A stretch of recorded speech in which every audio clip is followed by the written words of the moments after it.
So, andito tayo ngayon sa training center namin. Dito sa aming ATV ride. Ito na po yung aming mga motor. Ito na po. Ito na. Ayan. So, ang dami na po. So, magre-ready na po kami for our ATV ride. So, may training muna. May training muna bago tayo sumabak, no? Tuturuan kami sa mga brakes, no? Tuturuan kami sa accelerator, lahat yan. Okay. So, yun. So, kasikat na po ang araw, kaya magre-ready na kami. So, ayan na po yung aming mga trainer.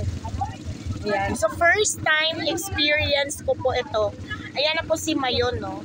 First time experience ko po na makasakay dito sa ATV na to. So, thank you so much, no? Thank you God na makaano pa ako dito. So, ayan po si Mayon. Gosh. Ayan.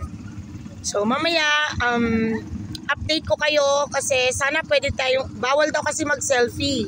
So, may mga videos or may mga photographers po kami para dito. So, update next guys.